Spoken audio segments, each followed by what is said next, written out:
Ano ang nakakakilabot na kwento ng bahay na ito na isang kinatatakutan sa kanilang lugar? Kakaiba yung style ng bahay niya kasi para siyang may underground, no? Iikutin natin at papasukin ang bawat sulok nito. Aalamin natin ang mga nakakakilabot na storya ng mismong nakatira sa bahay na ito. Story nila sa barkada niya. Saya agaw. Humiga sila, humiga. Pag humiga, mayroong ano na... Yung mga nagiging bisita mo. Oo. Natiyak ay magpapatindig sa ating mga balahibo at makikita ang nakakapangilabot na tiyak ay hindi pa natin nakita kahit kailan. Ang silong sa lumang bahay.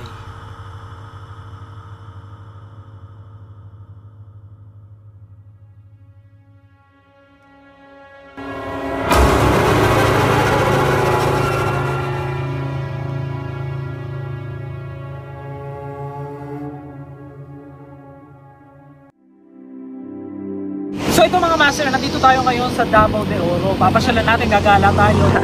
Meron tayong ibang vlog dito na mga abandonadong bahay. Abangan ninyo, papasukin na natin mamaya. Pero isa itong sikat na tulay, papakita ko sa inyo dito. Tingnan nyo. Nakikita nyo, kung ano nakikita nyo, nakikita ko rin. So guys, yan. Yung tulay na yan, itong tulay na to, marami doon pong namatay. Kabilang sa nakakakilabot na storya na nalaman ko sa tulay na ito ay dito pala inaanod ng napakaraming buhay na sinasabi nga nila. At dito din dumaan yung sinasabing isang malaking bus na kwento ng isang konduktor na nakakita ng maraming pasaherong isinakay dito. Dahil nagkaroon dito ng isang napakalaking pagbaha na nalipol ang halos 4 na bayan. Pero sa susunod na natin dito tatalakayin dahil ang nakakakilabot na kwento nga dito, yung konduktor nga daw na nagsakay ng maraming pasahero ng kanyang titikitan na pagtingin niya ay wala palang mga nakasakay. Kaya marami din nagsasabi na haunted ang tulay na ito dahil nga sa libu-libong buhay na inanod dito. Sa susunod ay ating babalikan ang storyng ito. Ikaw, anong nakakapangilabot ng mga kwento sa inyong bayan? Pagdating ko dito guys, so parang ano na siya ba, parang mabigat talaga yung paligid. Ang sabi ng nung nakausap ko, murag 40 to 50 years na. Yes. So ito na siya guys, naka-open agad. Ito pala ay isang part daw na minsan daw binibisita ng tawag dito. Creepy nga. Ba't nandito pa yung mga gamit, may Lazada pa. Binibisita daw ito ng nagbabantay, kaya lang bihira na mapuntahan guys. So ito yung hindi totaling abandon. Tapos nakahingi tayo ng permiso dito. Karugtong siya. Ay. Oo nga, ang creepy, kinikilabutan nga ako. Charot, OA. Yung mga ganitong manika, di ba yung teka lang. Di ba ganito yung mga yung kay Annabelle? Ano po yung dahilan nito? Bakit daw po iniwan ng may-ari? Wala nang iwanan. Wala ni biyahe. Biyahe, pero mayroong May babalaga ba? kababalaghan. Hindi siya, wala siya natakot. Ang iyang mga barkada kumusulod na sila'y maramdaman. Kasi pagpasok ko talaga guys, bukod sa hindi naman ako masyadong kinikalabutan, iba yung bigat wala po kayong ilaw dito? Walang kuryente? Walang. Pero hindi niya pa naputol. Pinutol. Ayan tignan nyo Kinikilabutan ako ba? Kaya lang nawawala yung kilabot ko pag nakikita ko yung Lazada, baka naman Lazada. So ito na guys, tignan natin yung mga kwarto. May isa pa doon tayong dediretsohin So dito, typical na bahay lang din siya. May sala. Yan. May may mga ganyan, Ngayon, merong itong mas creepy, yung talagang unang bahay ng may-ari na ito. Ito yung extension lang. Pupuntahan natin guys. Pero dito, yung sabi, yung mga bisita daw, hindi raw nagtatagal at lagi raw nakakaramdam ng mga kababalaghan. Tignan natin dito. Walang kuryente Iba, mabigat Para ako nahihilo ba na dinuduyan.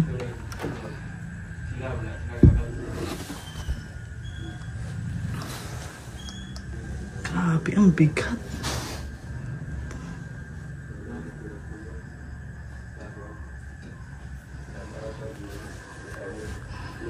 Nangingilabot ako. Tignan nyo guys, papakita ko sa inyo kung gaano kataas yung kilabot ko ngayon.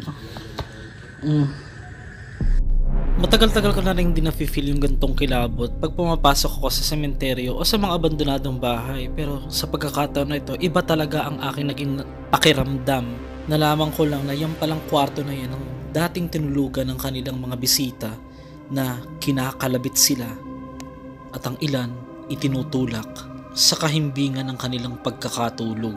Huwag kayong kikilabutan dito sa pintura. Nagpintura ako nung nakaraan, hindi natanggal. Charing. So ito na. Bigat na. Dito may aircon. Sayang no, ang laki-laki. Ayaw tirhan.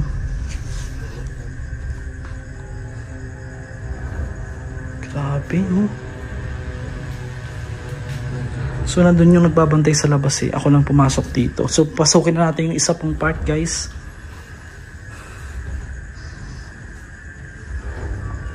Ang pinakamabigat na part sa akin dito, pansin ko, yung kwarto na ito. Ito pang... Saan daw may ito hindi nila alam guys Ito po ba sir yung part na tong kulay green na to? Ito ba yung may kinakatakutan? O kinalabutan sa green? Nagtitindigan yung balahibo ko. So yan guys Di wala po kayong binabayaran dito kada buwan na upa? Meron, suga. Ayun po, yun sa daan. Upa daw, kada buwan ba? Kanang magbayad ka o parkila. Laki dyan, tawag dito, na-experience. Meron. Anong na-experience mo dyan? Sa likod. Pero iya menggunakan iya menggunakan kusip nga ka. Ba't ayaw niyo magkwento? Kasangka. Natatakot magkwento, charing. Ayaw niyo magkwento kung ano. Ito na guys, papunta na kami. Dire wala. Dire ba kanang duyan Etong duyan, ano meron daw dyan?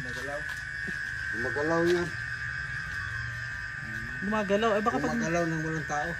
Hindi baka may hangin po. Wala. Grabe, nakakapangilabot nga. Ito na guys.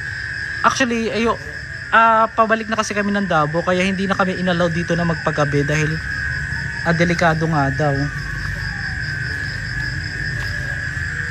Ito na. Ay grabe, yung kilabot ko. Ayan hindi pa rin nawawala hanggang ngayon.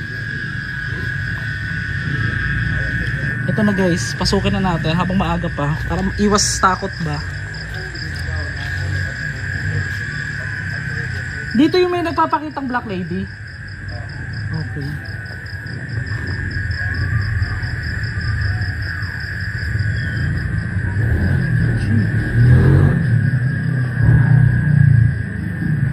Ano ito? Ay, ang creepy. May poso pa sa loob Grabe.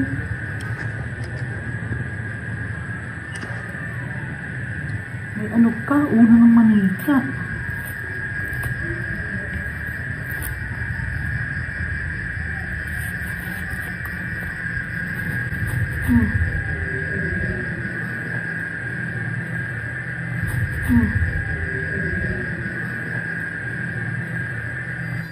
Hindi ko narinig habang nagre-record ako sa ulo ng manikang ito, yung parang umiiyak na babae. Madalas at pangkaraniwan na sa akin nakaka-record ng mga tunog na mga nakakapangilabot.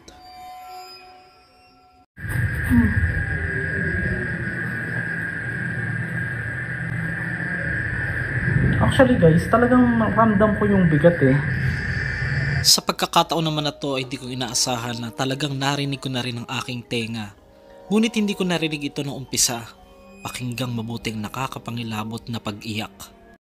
Actually guys, talagang ramdam ko yung bigat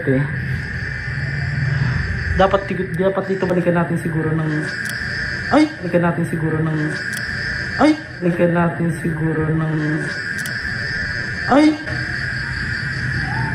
Oh my gosh. Narinig nyo? Na-record siguro. May umiiyak! Uy! May umiiyak. Na-record. Totoo ba yun? May ganun talaga dito? Pucha. Sabi, parang ganun ba? Sa ngalan po na Jesus, ingatan niyo po ako. 2018 pa yung calendar. May ano, tawag dyan? Puso. Narinig ko eh, nasa loob yung iyak eh. Narinig ko ba? Parang umiiyak ka na. Ay, ang laki nga. Ay, ang creepy guys.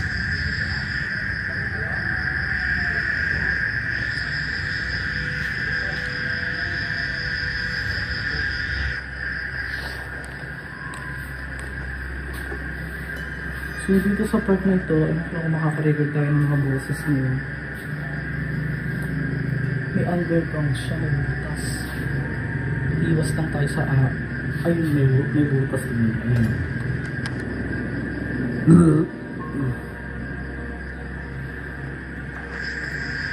May malaking butas dun. Pasukin natin, tignan natin kung ano. Pero magpapasama na ako dun sa friend ko. Tara, kinikilabutan ako eh. Pwedeng ano, tawag dito? Samahan mo nga ako dito, ano? Samahan mo lang ako. Pasuyo, sir. Ito yung mismong ano guys, yung sir, bakit may hukay po doon? May? Hukay ba?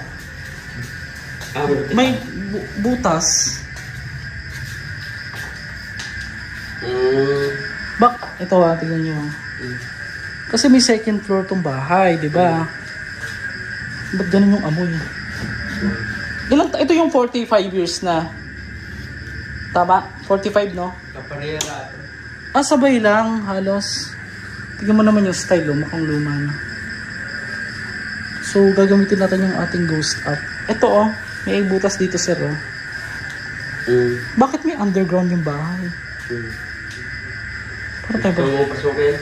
Hindi, titignan ko lang. Kaya magpapasama sana ako sa'yo. Baka may ano ba, may bitin. No more? Ha? Wala.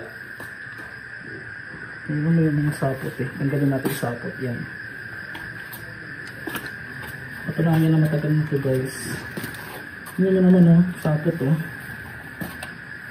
Ayun sir may butas doon. Ano yan? Sinadya or ano? Sinadya.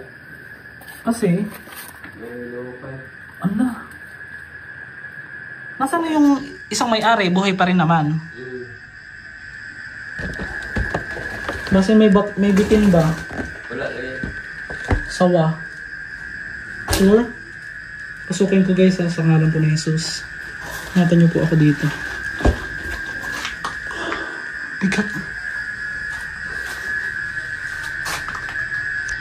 Ito sinadya.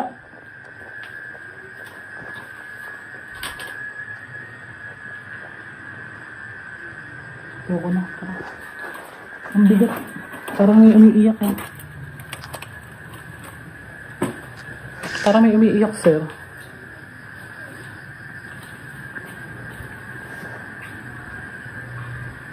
Grabe na, tagal nang itinayo ng bahay. Ano, ilan po ang totaling may-ari? Matanda na yung mga may-ari nito? Hindi masyado. Hindi pa mo pag-aabot ng 60. Matagal na nilang inaano to? Hindi binabalikan? Ilang years na po? Lahi bago na yung puyo dali, mga 20 na guro. Ay, iba-iba, 20 pamilya na? Ang nagtira dire? Nakapuyo dali, mga nasiguro sa mga ulong. 6 na pamilya. Iniiwan nila. Kasi? Nagbuhat tapos lang ilang kapalingon. Dahil may mga nararamdaman. Hindi ko alam. Pero walang history ng patay dito, ng mga namatay o ano. Wala. Ayun parang may boses ba? Umiiyak. Aso pala yun. Akyatin ko lang sir walang ano dito? Diyan ka lang. para may kasama ako ba? Katakot Ang bigat eh. Ito yung kwarto.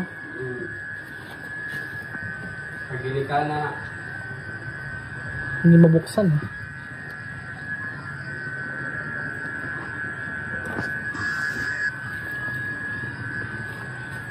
Nakamaluso tayo sa ilalim. Ay, grabe.